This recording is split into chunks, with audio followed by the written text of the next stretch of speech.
The Chatelier's principle. We can state this as follows. When a chemical system at equilibrium is disturbed, the system shifts in a direction that minimizes the disturbance. So we can also think of this as a system at equilibrium tends to maintain that equilibrium. It's going to bounce back when disturbed. I sympathize with equilibrium because I don't like change either unless it's my idea. And if someone tries to impose change on me, I am going to resist that and push back. Pardon me? Yeah. So that's what an equilibrium does. And so we can go back to our little country example here, or analogy. And again, I really just like Narnia and Middle-earth better. That's what he uses in the 3A book. It's so much more fun. So we've got this equilibrium where the number of people living in each country, Middle-earth and Narnia, are not necessarily the same. But the rate of movement between the two countries is the same. We have the same rate of people moving from Narnia to Middle-earth as from Middle-earth to Narnia. And so the populations of the countries are stable. So what happens, and he talks about a population explosion. I'm thinking, what if a spaceship comes from outer space and brings a whole bunch of people and deposits them in Middle-earth? Now the population is doubled. What's going to happen to the rate of immigration between the two countries? Middle-earth is very crowded now. You're going to have people moving to Narnia faster than you have people moving from Narnia to Middle-earth, right? They want some space. And there's just way more people over here that decide they want to live somewhere else. Does that make sense? So you add a bunch of people to this side, the equilibrium is going to shift to try to undo that, to restore the equilibrium. So we get a shift of people from Middle-earth to Narnia until the rates equilibrate again. Does that make sense? Didn't come out very well. So, yep. So if the concentration on like country B increases, so like the concentration of one chemical increases, so the rate's naturally going to increase. So then the other side. So if we think of this in terms of rates of reaction, rate of reaction depends on concentration, right? We learned more about that than you wanted to know. So if we increase this concentration, it makes sense that the rate of the reverse reaction is going to increase. That's going to cause an increase in concentration of reactants, and that's going to decrease the concentration of the products, which is undoing what was forced upon it. Okay? We messed with it. We threw a bunch of product in, and it says, hey, I don't like this. I'm out of whack. And so the reverse reaction goes faster to reduce the amount of product, increase the amount of reactant until we get back to a balanced equilibrium situation. Any other questions?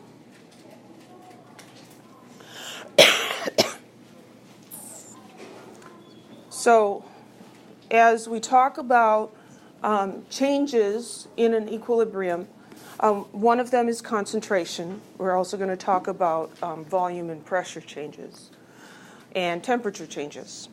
So if we add product, which in that population example, it was on the right side, so this is kind of like a product. Here we have this equilibrium. If we add NO2, if we add product, the reverse reaction is going to occur faster than it was. And so the reverse reaction increases in rate, the reaction shifts to the left.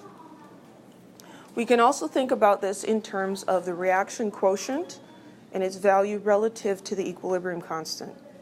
So before we added the stuff, the reaction quotient was equal to the equilibrium constant, because that's what happens at equilibrium. When we add a bunch of product, remember the reaction quotient takes the same form. So for this one, it would be NO2 squared over N2O4. If we add a bunch of NO2, that's going to increase Q, right? And we learned that when Q is greater than the equilibrium constant, the reverse reaction goes faster. The reaction shifts to the left towards the products, because that will cause Q to decrease, and it'll keep decreasing until it is equal to K again. So it shifts to the left to reestablish equilibrium. Any questions?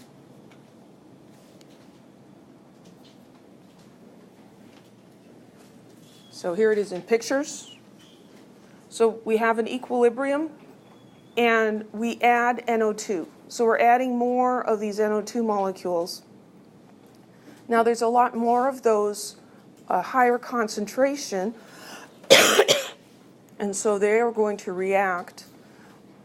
Their rate of reaction is going to be faster than the rate of the N2O4 reacting. The equilibrium gets disturbed. It shifts to the left as more N2O4 forms because there's a lot of NO2 just hanging around. So the reaction shifts to the left. If we add reactant, the opposite happens. The reaction will shift to the right. We increase the reactant concentration. The equilibrium shifts to the right to reduce that. It's trying to undo what was done to it. I think of it as just being stubborn and fighting back. It's like, no, I was happy and you're screwing with me. I'm trying to make it the way it was. So we can think in terms of Q as well. Here Q equals K before the addition at equilibrium. Again, Q is equal to the product's concentration over the reactants. If we add N2O4, that causes Q to become smaller. Q is the same as the equilibrium constant, except it's calculated not at equilibrium. So Q becomes smaller, and the reaction will shift to the right, and as Q increases, shifting to the right until Q equals K again, and we reestablish equilibrium. Anybody see the typo in there?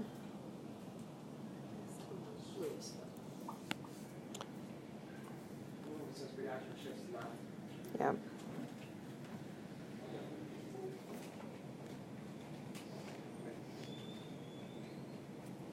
There we go. Remind me to fix that. It's bad. Okay. The book says left? Sweet. Oh well. Everybody makes mistakes. So here's a graphical representation of this. Same reaction. So here we have the N2O4 and the NO2. We have an equilibrium situation. We're going to disturb the equilibrium by adding NO2. So the NO2 concentration goes up, right? So that is going to react. And as it reacts, it's going to decrease in concentration. When the NO2 reacts, that's going to increase the N2O4 concentration. This will go up as that comes down, and then they'll both level out, and we'll have equilibrium reestablished. Do the opposite. We add N2O4. That concentration increases. And so that is going to react and will decrease in concentration. And as it does that, the NO2 will increase in concentration again until they level out and become constant. So the concentrations here are different. They're different than they were before, but the relationship between them is still K. That's why it's an equilibrium constant. Any questions? So summary, I think I got all the directions right on this. You increase the reactants, causes the reaction to shift away from that to the products. You increase the concentration of the product, it causes the reaction to shift to the left towards the reactants. If you decrease the concentration, if you decrease the concentration of the reactant, it's going to cause the reaction to shift to the left towards the reactants to try to replenish what you took away. You decrease the products, it's going to shift to the right towards the products to make more. Understanding the effects of changes in an equilibrium can help us control reactions. So if we are maybe doing an industrial process and we want to maximize our yield, sometimes what you do is you take out the product as it's formed, and that'll keep the reaction going to the right, and you can use up more of your reactants than if you just let it sit there at equilibrium.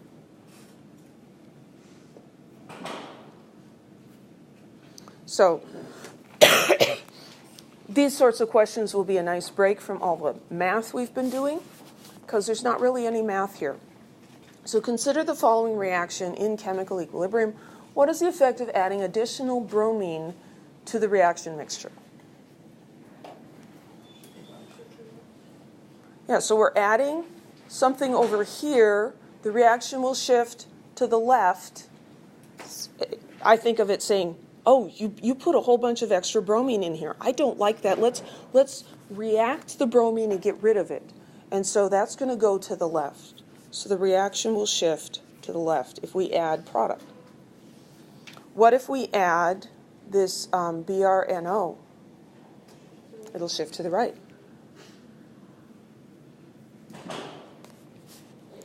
This concept is actually very simple once you see it. Yeah. So whether or not you're adding product or reactant or taking away product or reactant, it'll always shift towards the side that has less. Yes, it will shift towards the side that has less. So if you're adding to one side, it'll shift to the other side. If you're taking away from one side, it will shift to the side where you took away. It's trying to replace what you took away or get rid of what you added.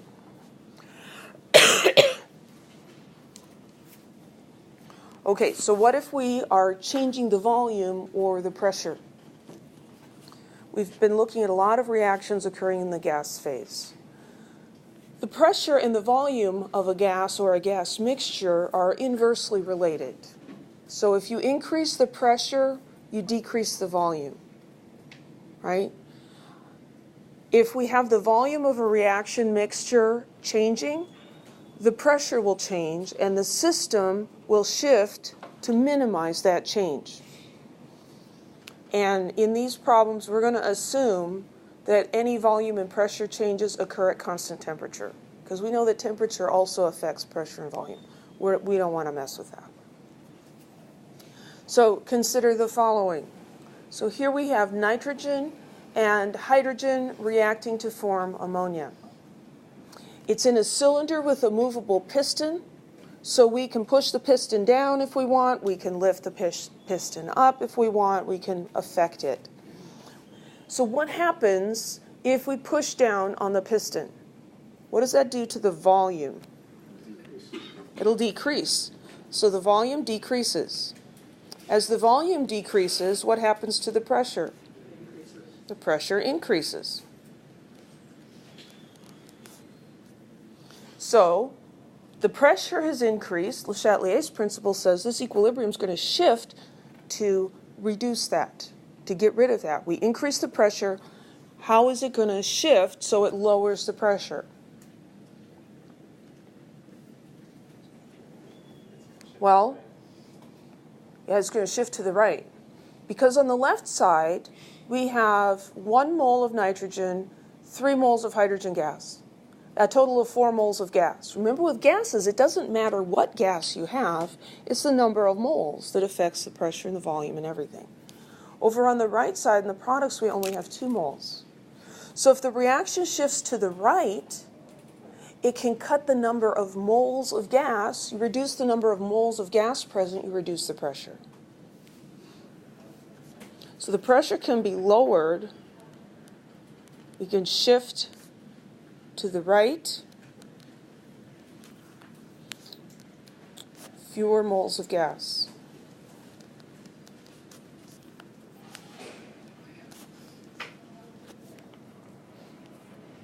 Okay?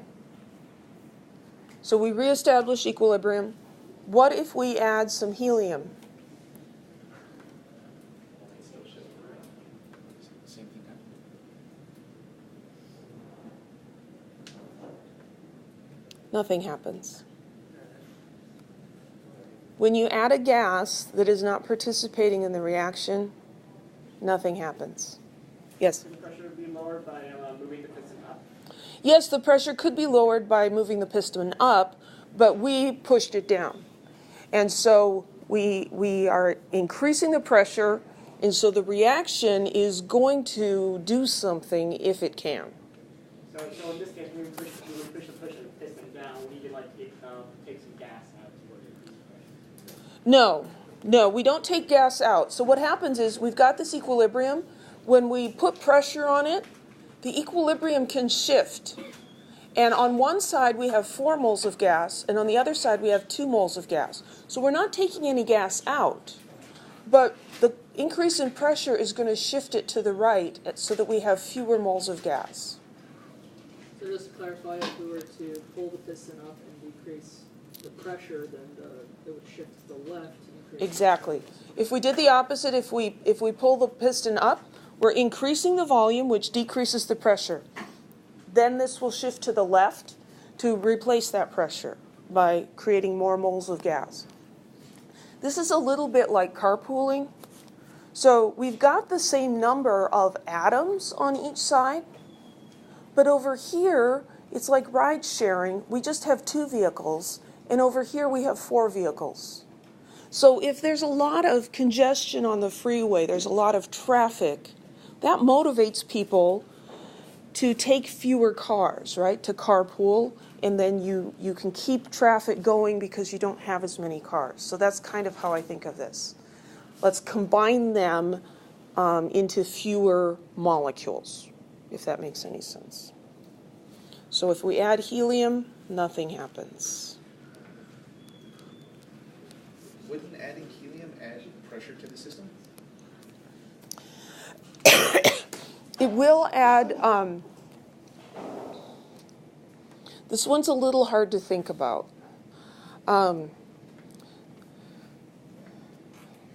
It is not increasing the pressure of the nitrogen, the hydrogen, or the ammonia. Okay.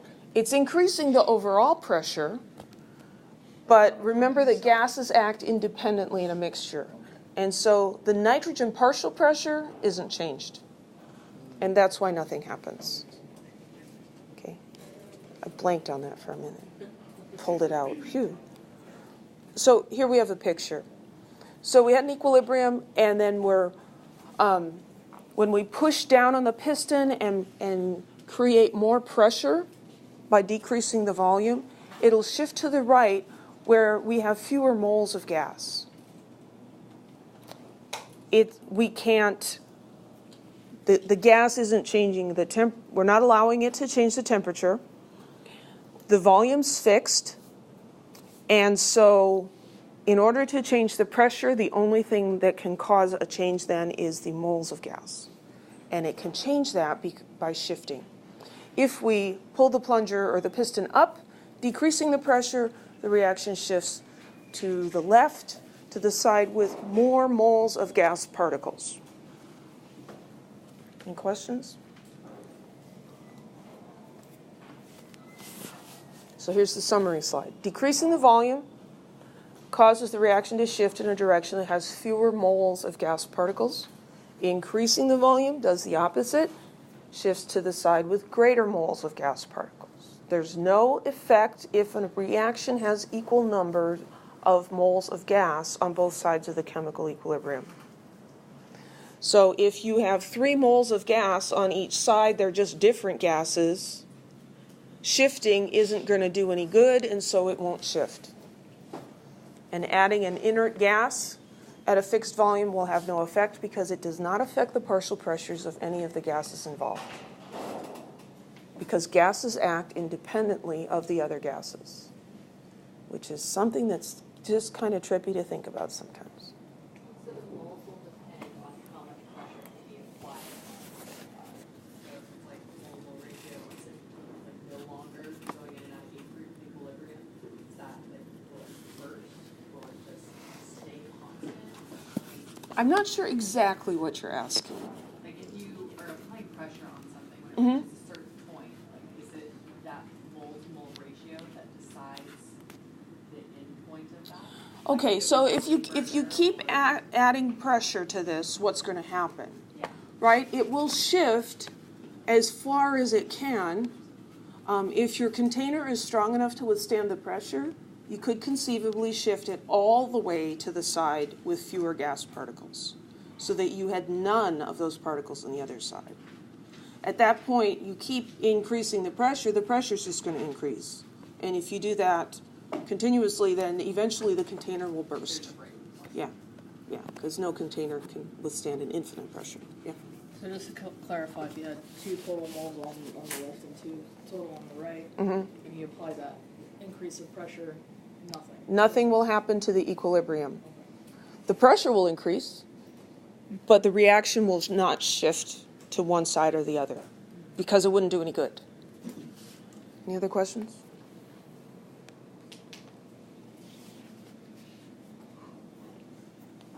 So we'll answer a practice question on that. Consider the following reaction in chemical equilibrium. What's the effect of decreasing the volume of the reaction mixture?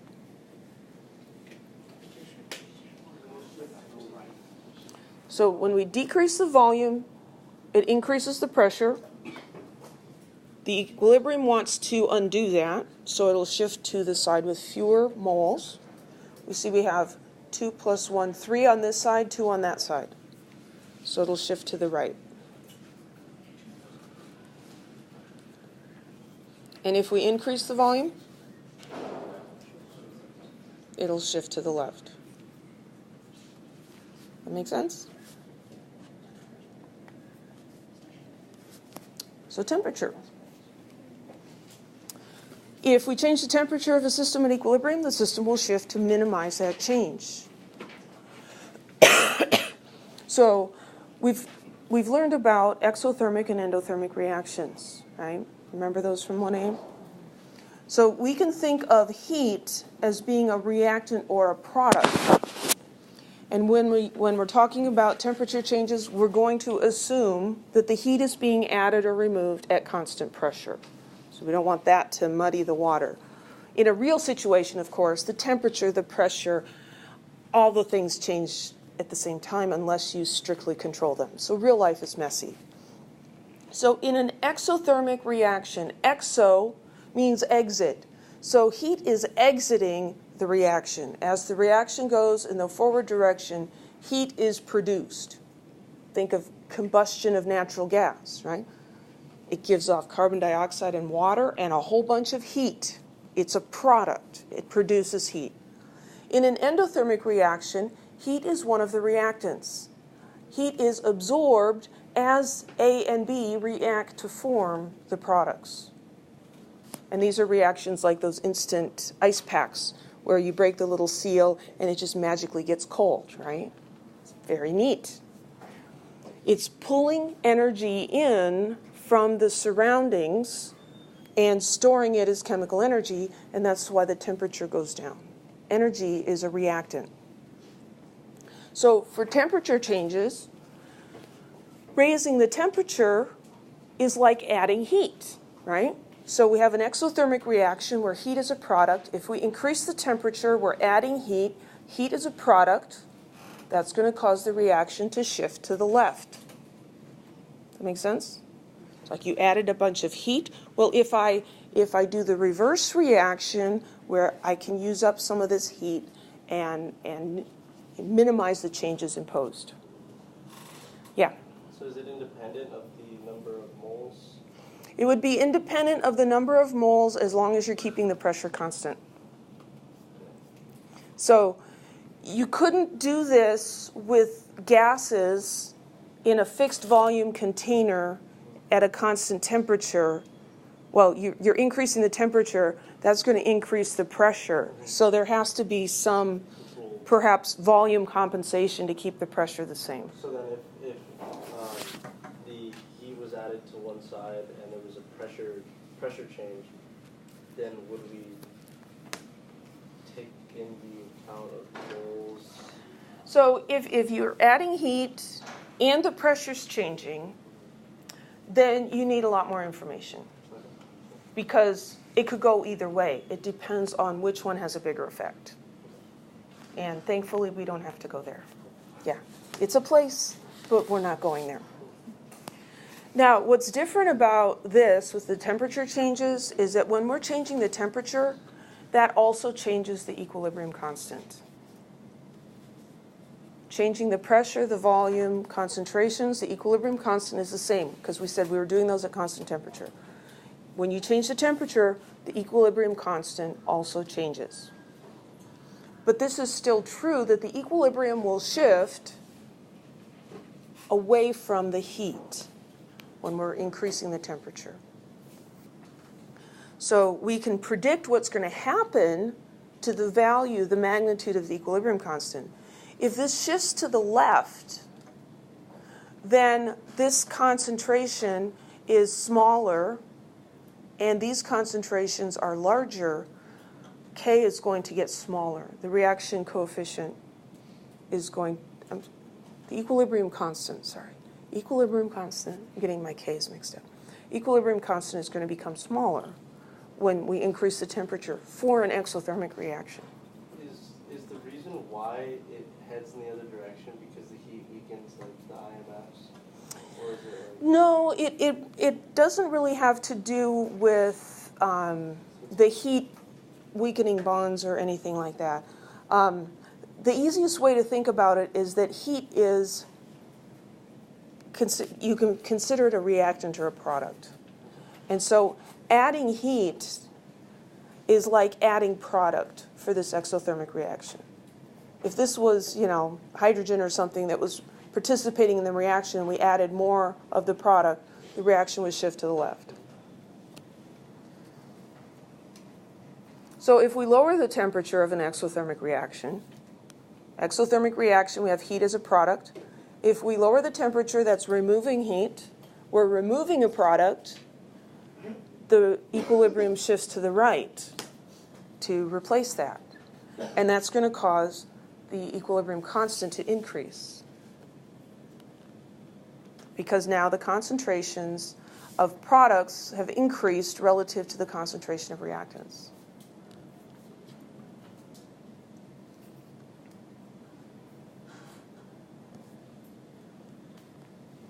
Effective temperature on endothermic reactions is the opposite. In an endothermic reaction, we think of heat as being a reactant. If we add heat by increasing the temperature, it will cause the reaction to shift towards the products. That will cause a larger equilibrium constant. If we remove heat, reduce the temperature on an endothermic reaction, it'll cause the equilibrium to shift to the left. We're going to get a smaller equilibrium constant. So equilibrium constants change with temperature, but you have to know more about the reaction. You can't say, oh, well, if the temperature's higher, the equilibrium constant's higher. Well, that's true for some reactions, and it's not true for others. Any questions?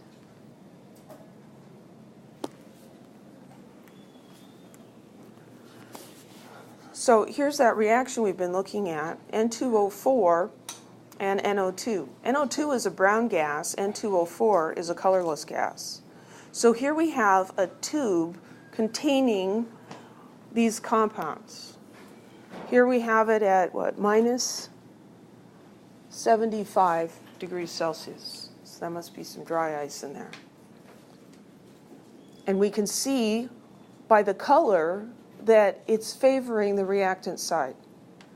This is an endothermic reaction. We pulled the heat out of it, and so the reaction shifts to the left. We increase the temperature, adding a reactant, and it'll shift to the right, and then we can see that it turns brown. The brown gas has been formed, and that's at room temperature, 26 degrees. Any questions? Yeah. So this is in order to tell whether it's endothermic or exothermic, temperatures to see how it reacts and where it's going to go? Yes, you could tell if it's endothermic or exothermic by the effect that the temperature has on it. So if we didn't know whether this was exothermic or endothermic, but we make it cold and we see that the gas becomes colorless, we heat it up and we see that it becomes brown. Well, adding heat makes it brown, so heat must be on the opposite side of the arrows than the brown gas. Because when we add heat, it causes more brown gas to be created. We take heat away, it causes more of the colorless gas to be created.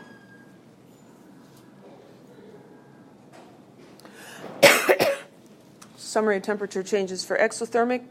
Increasing the temperature causes it to shift to the left. The value of K decreases. Decreasing the temperature causes it to shift to the right. The value of K increases. And it's the opposite for endothermic. Now this makes a nice summary slide, but that's not how I would remember it, because that's a lot of right and left, increasing, decreasing, endothermic, exothermic. How do you keep them all straight? I just think, well, is heat a reactant or a product? Exothermic produces heat, right? Heat's a product. If I increase the temperature, I'm adding product that's going to shift away. And I go through that little reasoning loop every time I have to answer a question like that.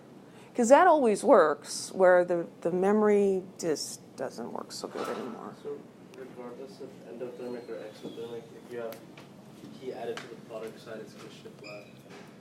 And then No, if it's exothermic and you add heat to the product, if you add heat, it's going to shift left. If it's endothermic and you add heat, it's going to shift right. oh, because if you add heat to an endothermic reaction, you're adding it to The heat is a reactant in an and it would endothermic. shift left still. No. So let's look at, so here we have, catch up, iPad. Come on. Oh, it still works. Oh, there we go. So here's an endothermic reaction. Well, let's think about this because we're talking about adding. So if we add heat, it's going to shift to the right because it's trying to get rid of the heat that we added. Exothermic reaction, let's go back to adding. Heat is a product. We increase the temperature, it'll shift the other direction. Yeah, so they're opposite of each other. So let's look at this final example. I think it's the final example. I hope. So the following reaction is exothermic. It's not telling us, it's not showing us heat as a reactant or product. Another way this could be indicated is it could give us delta H. Could say delta H is minus this or delta H is plus this. And from the sign on delta H, we should know this is exothermic or endothermic. Remember, heat, energy is like money in your wallet. When money leaves your wallet, that's sort of a negative experience. If someone comes and puts a bunch of money in your wallet, that's a positive experience, right? So positive is energy coming in, negative is energy leaving. Okay? So this is exothermic. So before we even look at the questions, is heat a reactant or a product? It's a product. So let's just write that in here. So heat is one of the products. It's giving off heat. So then what's the effect of increasing the temperature? It's going to shift to the left. And if we decrease the temperature, it'll shift to the right. So it's trying to undo the change. Questions? Yeah. Will the exam say if it's exothermic or endothermic, or will you get a delta H? Yes. Yes, the exam will either tell you it's exothermic or endothermic, or it will give you a delta H. Or it could possibly describe something that you should know is exothermic, like combustion. Right? Combustion is exothermic.